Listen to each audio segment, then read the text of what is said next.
Driving a 2007 FJ Cruiser makes oil changes a snap. A little spit-on filter, it's up here at the top, it's a remote, it's got like a little funnel built into it.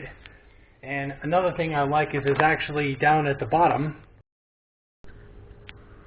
Down at the bottom there's actually a nipple. I keep a little rubber cover on just to keep any dirt from getting in there, and I don't know, I just don't need that, so I keep a little cover on. I pull that off, I put on a petroleum-proof tube, and I usually run that straight down into a drainage bucket right down there and out of one of the holes that's actually down in the actual rock guard that's down there. So again, changing oil is really a piece of cake. Spin that off, any oil that collects goes in that little hole.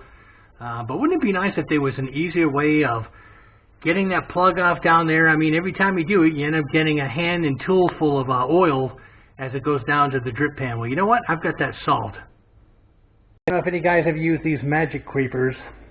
They're pretty nice. They're actually all fabric. They're padded. There's a super slick glue layer, and you get on there and you can just slide this thing back and forth. The nice thing about it works great on gravel, grass, dirt, anything. The other thing I like about it is, you know, there's no wheel. Wheels are great for cement floor like the one I have here, but the magic creeper you can use on any surface. Alright, so we're all pretty much familiar with where the drain plug is. Back in the late 80s, this company, Fumoto, actually came out and they have these replacements. You take the drain plug out and you put these in. There's a little valve right here that you actually lift and then turn. It opens up a stainless steel surgical ball valve. And of course, like I said, I use this little cover just to keep any dirt and grime off. But you can have one that has got a nipple on it like this if you want to add a tube. There's one that's flush. There's a whole bunch of them. I'll put a picture in now.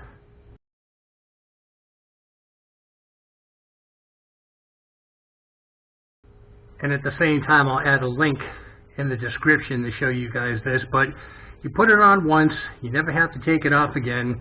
You put your drainage container underneath your vehicle. You open up that valve and you walk away. Just let it go ahead and drain. And when you're done, you close the valve. Again, I take this little thing here that I had. I put that on there just to keep it nice and clean. And that's it for an oil change. I mean, you can't make it any easier now. No more handfuls, no more over tightening that, or God forbid, possibly even stripping out that bolt that's in your oil pan. Put this on as per the instructions, leave it alone. So again, that's just one more little piece of equipment, under $30, that you can add to your FJ to make oil changes a snap. I understand the newer FJs, they put this underneath, so again, you'll be wearing some oil. I have no idea why they did that. I know they switched to a different engine, and maybe they had something to do with it, but I really like this, having it up there. Anyway, let's see how you guys like that valve. It's pretty neat. I've been using them since the late 80s. I think the first vehicle I put it into was a 1987 Mitsubishi Montero, and again, even that oil changes were a snap, except for the filter. It was underneath the engine, and it did make a mess and went down your arm and everything else, but at least I didn't have to go through that twice.